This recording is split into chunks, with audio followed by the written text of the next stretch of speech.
Hey, what's up, Roxstars? It's Rox with a little bit of talk about what's at the top of the blogs today. So let's get to it. I say I'm gonna take some time off, y'all. All the cashiers, they was like, somebody stole her truck. It's like you can hear it all throughout the store. This Rox coming to you today with a review for Love and Marriage Detroit, Love and Marriage Huntsville, our book 4, Real Housewives of Atlanta. Let's get to it, shall we?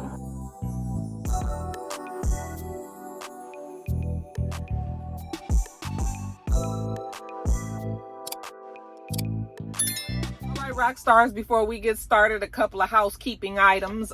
First up, this is the only top of the blogs that you guys will be getting this week. It's because your favorite nephew, okay, the human one, not the fur one, your favorite nephew Joe is getting his master's, and we're going to the graduation, and it's going to be quite a bit of celebrations and stuff this week, towards the end of the week and the weekend and everything, and I'm going to be traveling, and so yes, I am not going to be doing another top of the blogs. I don't know how long this top of the blogs will be, but if I can stretch it out, well, I'm not going to stretch it out, but it may be 2 parts, but most likely it's just going to be 1 part, and then I'm going to see y'all next Tuesday. But yeah, we're proud of him. Good old Joe. I'm telling you, that Joe, he does what he's supposed to do. Joe listens and he does what he's supposed to do. Very proud. I'm very proud of Jada too. Jada's actually about to move, you guys. Everybody moving. It's a lot going on, y'all. There's a lot of movement in my house. I'm proud of my kids, and yeah, so that's what's going on there. I'll let y'all know more about Jada's thing maybe in another video. First, I got to get clearance from her, because I don't know if she'd be like, "Why you be telling all my business?"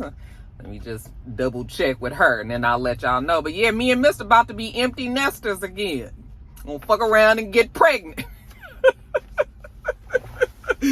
Child, boo. Okay, boo. Anyway, also wanted to tell you guys, just congratulations to Brittany, Bondy Blue. You guys know her. That is the person. I'm telling you guys, Brittany is such a big personality. I've only been around her physically a few times, but we all see her on her videos and everything, and we know what kind of person that she is. But when you are really around her and in that bubble of just energy and just woo-wee, a big person. I love her because she is so unapologetically her.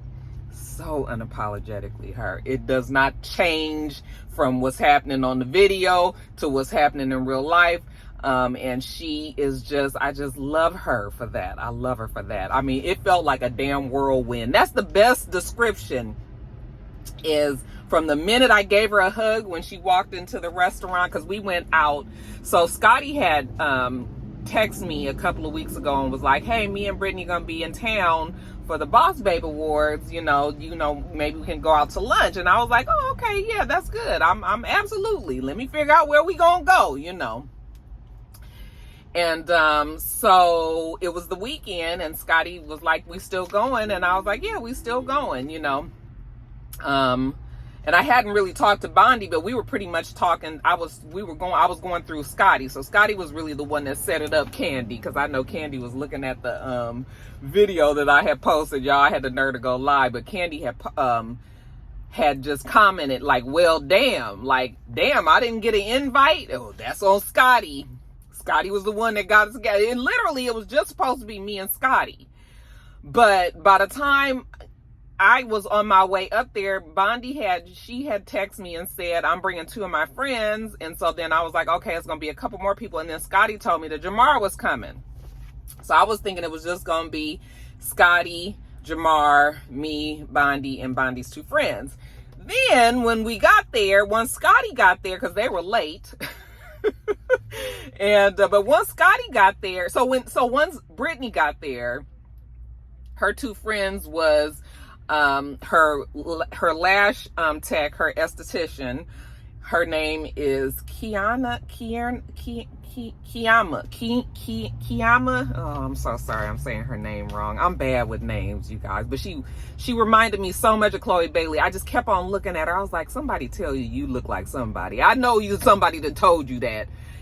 First she was like, I got a common face. I was like, no. Who you look like? And she said, oh, some people say Chloe Bailey. I said, girl, that's it. Chloe Bailey, same baby face, had the same little braids that Chloe has. Real sweet girl. And then the other girl, her name, I didn't know who she was either. And Brittany was like, oh, she has a YouTube channel. Her name is Black Witch Yaya. She does like true crime, but kind of with a voodoo, like hoodoo voodoo kind of spin on it, or looking at it from that perspective. And I was like, oh, okay. She was really, really cool. I mean, she was glamorous. I mean, big, beautiful hair, makeup done all the way down, her outfit, her heels, and everything. I was like, oh, for once it ain't me that's doing all of that. Because when I was getting ready, I was like, Roxanne, don't put on no heels, because nobody else is going to have on heels. Like, try not to be up there doing too much, And then when she came in, I was like, dang, I could have wore what I wanted to wear, because, when I looked at her, and honey, she was fabulous. And I was just like, and she was really, really cool. That we didn't really talk much about her channel, so I didn't know much about her. But then afterwards, when it was all over and I was trying to tag her, I went on and found her YouTube page, and I was like, this girl got almost 200,000 subscribers. Like, she didn't even make it, I had no idea that she was like big on YouTube. Like, had the most subscribers out of all of us up there at that damn table. And she was super humble, cool, didn't even talk about it. I mean, she was really, really sweet too. You guys might know who she is. A lot of you guys did notice her in the pictures. But anyway, so I was sitting there talking to them. It was just me, Bondy, and her two friends at first. And then when Scotty came, and Scotty had 3 more people with him. And I was like, I didn't even tell the people in the room at the table. I didn't know all these people was coming. It was Nunu. It was Sakina. And I didn't even know who Sakina was. Then I felt really bad because, Scotty walks in and I'm all, Scotty! I jump up, I give him a hug. And right behind him was Sakina. And I did not know who she was. So I was just like, hi, my name's Roxanne. She was like, I know who you are. And then I was like, oh, then I felt bad because you guys know I don't like to be looking like I'm putting on no airs and trying to think that I'm anybody big and anything like that, you guys. So then I felt bad because I was like, oh my gosh, she knows who I am. Like, who is she? Should I know who she is? I don't watch all of Scotty's panels. I mean, and I've told him that. Like, I don't watch all of those panels. A lot of them shows I don't even watch. I'll watch if they're talking about a topic that I'm, that I am interested in, but I don't really watch. So anyway, I felt bad for that. So Sakina, if you are watching, she turned out to be a really sweet girl. And I just didn't want her to think that I thought like, oh, everybody else is YouTubers and like, oh, it wasn't like that at all. So I hope she knows that. And then, it was Jamar. Hey, Jamar. And then it was Nunu, child. And I hadn't seen Nunu since the last blackout that we had back in 2015. And I had no idea that they were all, that Scotty was bringing all these people. So it was like literally like a small reunion. Because I met Jamar and Nunu at the second blackout that we had. But all we were missing was Ashley and Kevin and Candy. If we could have got them, like, and Miles, Messy Miles, if we could have got them all in there, you guys, it would have just really been a good time. But everybody is all over the place. And like I said, it was really supposed to just be, it turned into that, but it really was supposed to just be me, Scotty, and Bondy. Okay. But you know what? The more the merrier. We had such a good time. We sat there for about 4 hours and we just drank and ate and laughed and talked. And, it was just really a good time. I always enjoy, hanging out with Brittany and Scotty. It's been nice. I mean, I've only been around Scotty. This is the second time that I've been around Scotty. It just feels like we've all been around each other for so long because we've been doing this shit for so long. But yeah, Bondy is like my girl. Like, I love her. She's just so much. I mean, just a ball of energy and just so much, you guys. But yeah, like I said, I love that about her. Anyway, so yeah, that was my weekend. That was my fun time with them. And then the Boss Babe Awards actually was on Sunday. I didn't go. I hadn't no plans of going to that, but I knew that they were both nominated for YouTuber of the Year, along with House of Aaron. I don't know him. I know he's a friend of theirs, but so those three were in a competition together. And then Scotty and Tamar were nominated, I believe, for Podcast of the Year. And then I think Tamar is on this show. Now, again, I don't watch these shows, so I don't know. But Chasing Atlanta, Tamar is either on that show or he helps produce it or something. I'm not sure what his role is on the show, but they ended up winning. So Tamar ended up winning the Boss Babe Award for that. I don't think him and Scotty won for Podcast, if I'm correct. But, of course, Brittany Bondy, she did win for YouTuber of the Year. We kind of had a feeling, even Scotty had said that he, had a feeling that she was going to win. She's been working her ass off and she's been putting out content, and, she's been busy working over on Tasha K's show, working on her own show, her Patreon. She has a lot going on. So it was well deserved. That girl has worked hard, because I can remember when she was working at the news station and she would just be like, Rox, I can't even really do my videos like I want to because I always have to be at work. Like, I'm fucking working all the time. I don't even be knowing what's going on. And to see her go from that to being in everything, always having an opinion about everything and speaking out and being able to be exactly the way that she wants to be, because she doesn't have, like, the micromanagement of her news channel, the people there, over her shoulder, always watching and all that. You can just tell that she has blossomed and she is exactly where she wants to be in her life. And I love that for her. I didn't get to see Lyric, but last time I was with, when we all went out, that's when I met Lyric, and he was a nice guy. Oh, I actually met him at the first Blackout. But yeah, so anyway, all that to say, it was beautiful. It was a great time. I enjoyed it. Congratulations to you, Bondy and Tamar. You guys totally deserve it. And just the fact that we were not we, but just the fact that you guys were recognized. Because like I said, we've been doing this a long time, and it wasn't really a thing. It wasn't really a thing at first, and now it is. And now it's so much content out there that you have to really fight hard to stay relevant and to have people to continue to want to come and watch you. So when you've been doing it for as long as we have, it is nice to know that you still make your mark on what's happening, especially now. Because like I said, it's just so much content. I just scroll through the people that I follow, and we are all talking about the same things and everything. So you really have to have something that stands out that makes the people want to come back, and clearly Brittany has it. So good for her. Okay, and Scotty, even though he didn't win, Scotty's been working hard too. I mean, you have noticed, his channel is growing. I think Scotty might have more subscribers than me already. Okay, but his channel is growing, and he's made a conscious effort to, really work on his channel, really grow his channel. Speaking out, I remember when Scotty first came, he was so shy, like painfully shy, like didn't want to, just like, he was much younger than all the rest of us. Actually, he wasn't. But he just seemed like he was. Scotty has just always felt like my son to me, even though Scotty is grown. He is not a child in any kind of way. But, I just have a special love for Scotty because for some reason he reminds me of my son. Their personalities is nothing alike. But he just gives me, like, my mom feelings come out when I'm around Scotty, so. I'm proud of both of them. You guys. So anyway, that was it. I just wanted to do a little housekeeping, tell you guys about the little weekend. And then after I left there, after we all took our pictures and said our goodbyes, I jumped in the car and I went to At Home, because you can't go to that direction and not go at home. You can't just pass by the store. And so when I went in there and I bought a few things, and when I was coming out, I heard somebody saying Roxanne. At first I thought it was Brittany and them, because they had mentioned that they might stop over there too.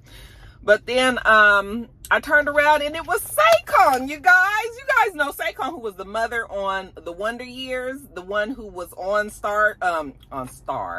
Scandal before. I mean, right? She was the one that played, I think she was the FBI director or something. She was on the latter seasons, the last couple of seasons. I think her and Fitz was messing around kind of too. Anyway, she was there. She was like, Roxanne, I was like, girl, I didn't hit the jackpot today. I'm seeing all my people. You know, she's always been super supportive. And, you know, I always say, like, I don't have no celebrities. Nobody be watching me and shit. But she is a bona fide celebrity, bona fide Tony, Broadway actress. I don't know if she won a Tony, but she is a bona fide Broadway actress. She was the first black, what was the witch's name? You guys know the play Wicked. I read the book years ago, but the play, she was the witch, Wicked Witch of the West. It was Elphaba. Anyway, I believe she was the first black person to perform on Broadway as that. But anyway, so real talent here, you guys, because on the stage is a different kind of talent than on the TV. But anyway, yeah, she was out there. So we took a picture together and talked for a few minutes, you know, and I was just so happy, you guys. It was such a good day. It was such a good day. So, yeah. So, that's it. I just wanted to let y'all know about this. Let's get to this gossip, child. All right, you guys. So, first story of Tamar. You guys, I tell you, that Tamar, every 90 days or so, we can count on Tamar rearing her ugly head. I don't mean that literally, okay? But we can count on Tamar to pop her head out from somewhere and say some shit or do some shit that is going to annoy us terribly. And you guys know how Tamar is. She loves to throw the rock and hide her hand, okay? I don't care what anybody else say. We all know good and damn well that Tamar was on a podcast. It's called We Sound Crazy. It's the 100th episode of We Sound Crazy.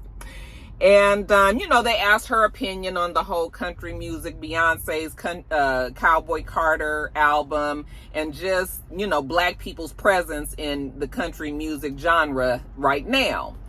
And so I'm going to read to you guys what Tamar said. Child, where's my glasses? Where is my glasses? I know I probably... Here they are, y'all. Bitch can't see today. I was like, I'm gonna have these fucking... And I didn't print my notes big enough, so I really can't see. All right. So she says, I think that black country is so necessary. I'm so happy that people with talent who can actually sing country music that are black people are finally getting the recognition they deserve. I just really appreciate Beyonce for opening the door for all the other black artists that have rode that wave behind the floodgates. Okay. So she had said that, and I was fine with that. All right. It was borderline about to get shady, but I was fine with it. You know, I know some people might take issue with the fact that she said that Beyonce opened the doors. And maybe that's not the exact correct words. I mean, there are black women that are in country music, but nobody can deny that Beyonce's presence in the country music genre has made it very possible for other black women or black men, black artists, you know, country music artists to be more recognized. Now that we have somebody like a Beyonce given this, I mean, very well-established genre, you know, some extra but it wasn't a well-established genre for black people. So I think people need to remember that. So Beyonce does make differences for people now that she has dipped her toe in it. And it's not really a country album. It's a Beyonce album, country music on it. But I was fine with that. You know, if she would have stopped there, then we could have been okay with it. You wouldn't have been able to say that she was saying what she was saying until she said the rest. So let me continue on. So she did also talk about there were 3 girls in particular that she did enjoy, but she didn't really remember their names. Okay. Kind of gives me a real slight little, because I could say the same thing. Like I I don't listen to country music, and I know that there are some black girls that there's one girl in particular that I know of, but I don't listen to her music. And I just remember seeing her in the past, and that's just been in the past few years, seeing her at the award shows and all of that. So I know at least of one or two girls, but again, I don't know their names either. So I couldn't even tell you if I felt like they do well as country music artists. I mean, obviously they do, but also they were the only black girls, so of course they would shine. Of course they would be, the spotlight is put on them. There ain't too many other black women there. You know what I'm trying to say? So anyway, I was fine like that. But as she went on, this is where shit got dicey, and this is where we was like, okay, here go Tamar with her regular Tamar self. She says, there were some who should not have been singing country black music that was awful, and it was concerning for me. I'm not trying to be funny, it just didn't sound good. And you got to make sure if you're going to step into a new genre of music and represent for us, you got to represent. It got to be right. Now, of course, I'm going to tell you what she said in that sentence that made me say, of course she's talking about K. Michelle. Okay? Because you know what the talk is. Oh, I was not talking about K. Michelle. All of her people that are defending her, coming to her, rescue, saying, oh, that girl was not talking about K. Michelle. But what she said was, you have to make sure if you're going to step into a new genre of music. What do we know K. Michelle as? An R&B artist. Okay, that's what she came out as. What also do we know about K. Michelle? K. Michelle has always wanted to sing country music. That girl been screaming that shit from the rafters since she was on Lovin' Hip Hop Atlanta. We all knew that that's where she wanted to go. I mean, she even had the show when she was talking to the country music artists, and she was in Nashville, and she was trying to get taken on seriously. Like, this is what we knew about K. Michelle. And for Tamar to say that, I mean, the fact that she said she's stepping into a new genre of music, who else were you talking about? What other R&B artists do you know, or what other rock artists or pop artists or anybody else that we know? I mean, if you frequently watch reality shows, and if you know Tamar the way that she is, you know that her and K. Michelle have had a beef for many, many years. Okay. So when she said that, I'm sorry, there's no way that you can say that girl was not talking about K. Michelle, but I'll throw you a bone. Even if she wasn't talking about K. Michelle, Tamar is smart enough to know that just the optics of that, you saying that sounds like you had to know that people was going to think that you was talking about K. Michelle. So you was being messy either way. Okay. And then if you wasn't talking about K. Michelle, then who the fuck was you talking about? Okay, because if we gonna put it out there like that, put the whole shit out there. Say who you don't enjoy. It's not even that many black people for you to say, oh, I was talking about somebody else in the country music genre. You understand what I'm saying? So, yes, of course she was talking about K. Michelle. People need to stop giving that girl passes and thinking that, Tamar is not messy in her own way. Tamar cannot help it. It is in her soul to be messy and to say shit that's slick. But what ends up happening is when somebody confronts her about it, then all of a sudden it's all, I wasn't doing that. I mind my business. Where was all this when I was doing my albums? And girl, it's always been all this. What you talking about? It's always all this shit. And I know that music is all subjective and it just depends on what you like and don't like, but K. Michelle has a country girl voice. That girl has she has such a country girl voice that it leaks into her R&B music. Even when you hear her R&B music, you can hear that damn country twang in there. This girl is country through and through. It's not an act. This is what she loves. And it has been difficult for her because K. Michelle is polarizing. Not so much anymore, but she used to be. Okay. And she was a lot, and a lot of people did not enjoy her. A lot of people did not like her. I will say that, but K. Michelle is not that person anymore. K. Michelle stays out the way. She minds her business. She's over there trying to become this country singer. She is doing what she does over there. I don't see her in the blogs. Okay. They barely play her music, which is unfortunate. I still believe that girl was blacklisted on radio. Absolutely. Okay. But Like, this girl is doing what she doing over there, and Tamar just continues to nag at that girl. And you already know when K Michelle gets activated, that's just not what you want, especially when Tamar has already cried to us, telling us how much that Muppet comment hurt her feelings, how much, you know, it really put her in a tizzy and all of that. But then you go and do and say shit like this. What do you expect? So K Michelle says this in a response. Imagine you keep playing with someone who's minding their business, and then boom, they sick of you. One tweet and screenshot and it's over for you. Okay. Then she went on to call her a loud cackling hen. I'm sorry, a loud cackling hyena. And then she posted a picture of Janice the Muppet, and she said, how many times are you going to keep calling for something that you can't handle upon its arrival, huh, Janice? And then she tweeted, this is all on Twitter, then she tweeted, you know, how she's going to go back to minding her business, you know, she don't bother nobody. Like, why is it that people won't just leave her alone? All right. And she said, this girl knows exactly what she's doing. All right. She been talking shit for weeks, months, fuck, years. All right. The girl is obviously still butthurt about some shit that happened a long time ago, even though I thought that they both agreed to leave each other alone, you know, and not be fighting and doing all of that. So K Michelle, she posted a few things and just said, like, you know, this girl gonna stop this shit. All right. This is what she is going to do, because, you know, K Michelle, that girl is, she's lethal with that mouth. She could really go there, but I was glad that she didn't. She said enough to let Tamar know, hey bitch, I know you over there talking about me. Okay, I know that's what you're doing. All right, I recognize it, but I'm still leave it alone, because everybody else knows that you're talking about me too. Of the people that got some fucking sense around here know you talking about me too. Okay, if Tamar would have just said that first part that I told you guys about, I don't think we would have got all this. But for her to put 20 on, when she, you know, had to expound on her feelings about it, this person couldn't sing and it sounded terrible, and I was so concerned. Oh, you were so concerned. What was you concerned about? The state of country music as black people tried to step they toe in, to dip their toe in it? Oh, Tamar, girl, please.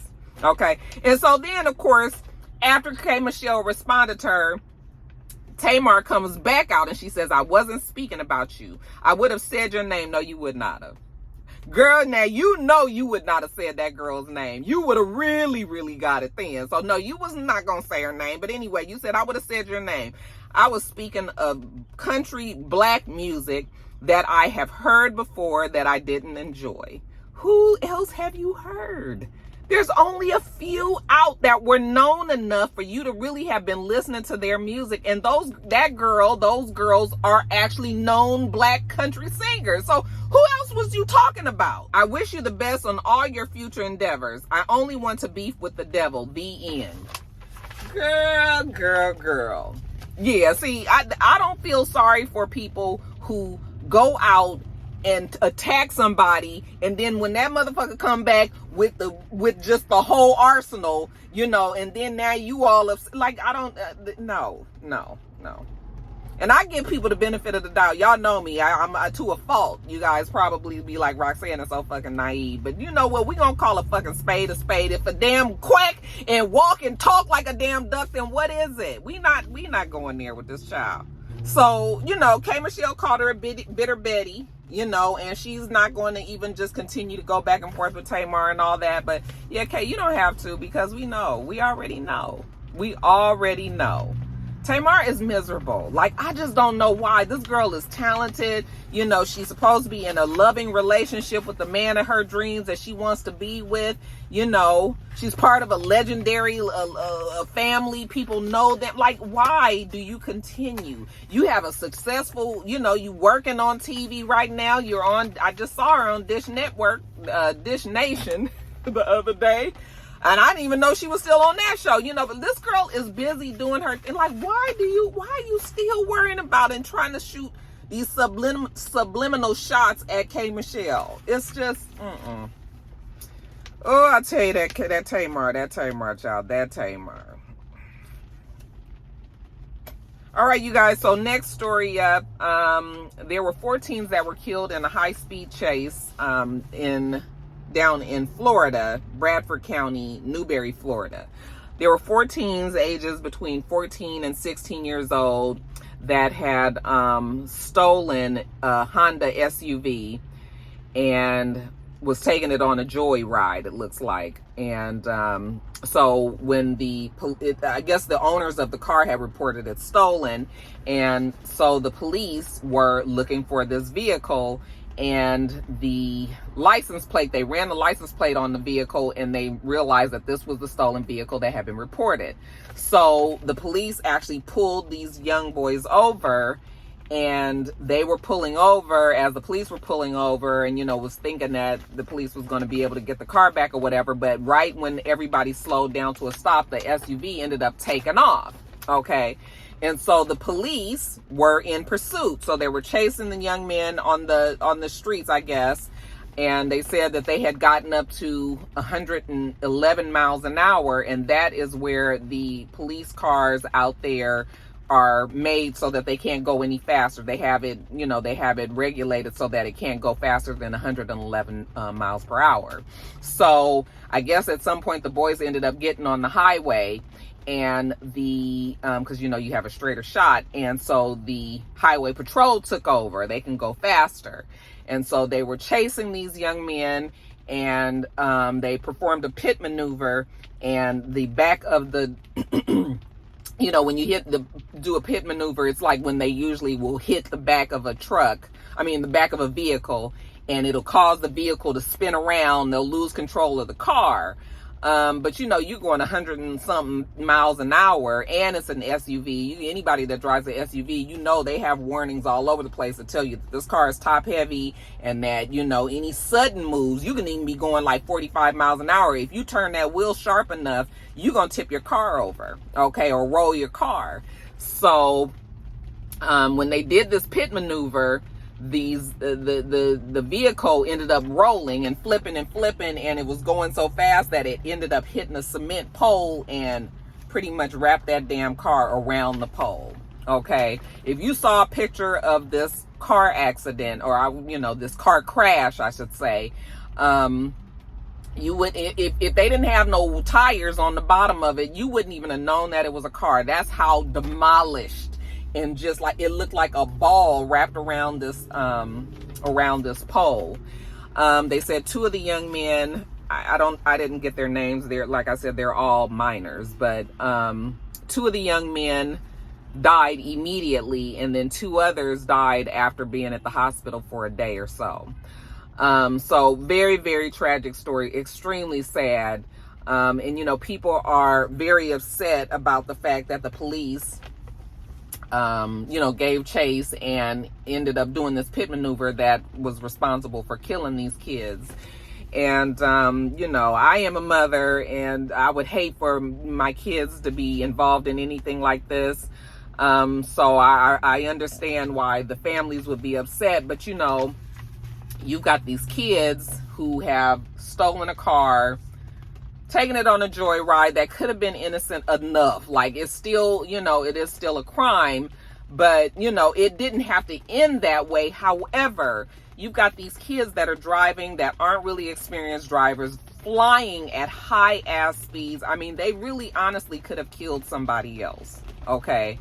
I know that the argument is that the police didn't have to chase them. And yes, that is a very legitimate argument. And that's the argument that I would use if I was a parent. Like, if you don't chase them, then they would not flee. They wouldn't be driving 100 and something miles an hour, because now there's, the threat is not there. Come up with a different way to follow these kids. Like in LA, because they were having so many problems with these high-speed chases and innocent people getting hurt and killed, now they just have the helicopter up above, watch, and follow you that way. So I do know, excuse me, you guys, it's getting hot in here. 1 second.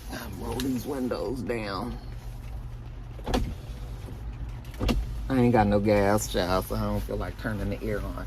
But anyway, so yeah, so it is unfortunate that they were being chased and all, but this is where the conversation needs to be had with your children, and you need to have your children understand that these police don't give a fuck about you. They do not care.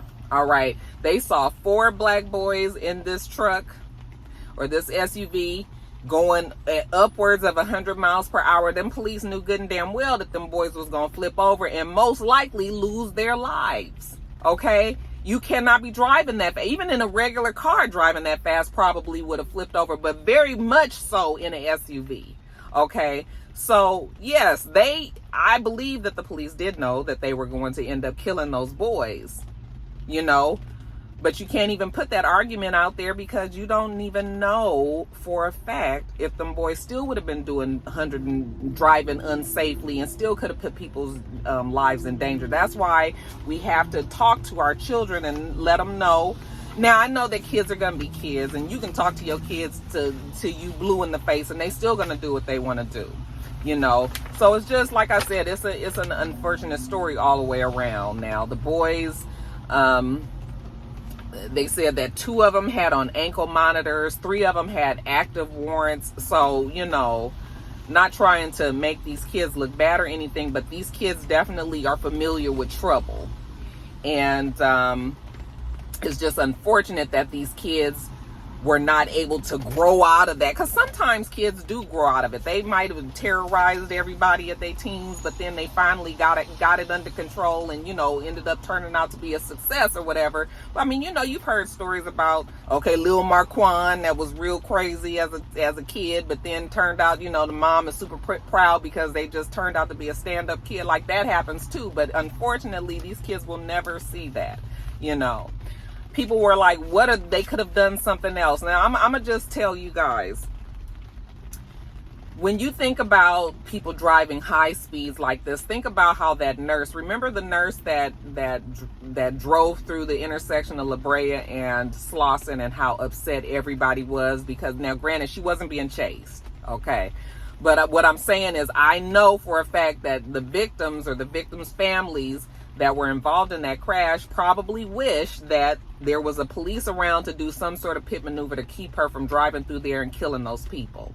Okay, so you have to, you know, so we was all upset with the nurse then because she ended up killing somebody. Now, if these kids would have ended up killing somebody, then it would have been, why didn't they stop them boys? They saw they was driving 100 miles an hour and they ended, you know. So people, you know, as the stories go, people's feelings about things change. But yeah, it's just unfortunate. It is unfortunate. Okay, these kids, they said a couple of them were star football players and all that, and then you just don't even know if all of them in the car wanted to be running. You know, maybe somebody could have been saying like, no, pull over, but that one that's driving, the one that was driving is the one that's the most responsible for everybody else, you know.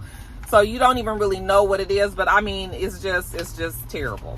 It's terrible. And I don't even think that the police who performed that pit maneuver is going to be in any trouble, and nor do I know if I feel like he should be. Because when you are in the heat of the moment and you are making a decision, you know, for the greater good of everybody involved, you know, things like this happen. So it's just sad. But I am sad for them, the families. Like, you know, you got these parents who have 14 and 16-year-old kids. These kids ain't even got ready to get their life going good, and now they're dead, you know. So yeah, an unfortunate story, you guys. I just wanted to let you guys know about that. Okay, prayers up for, you know, for all of the families, because yeah, this is just a terrible story.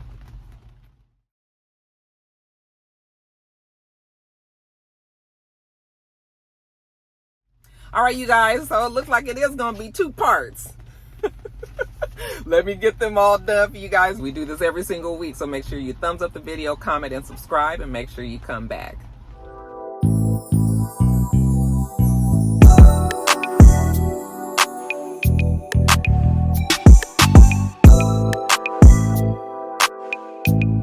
Until next time, Roxstars. Bye.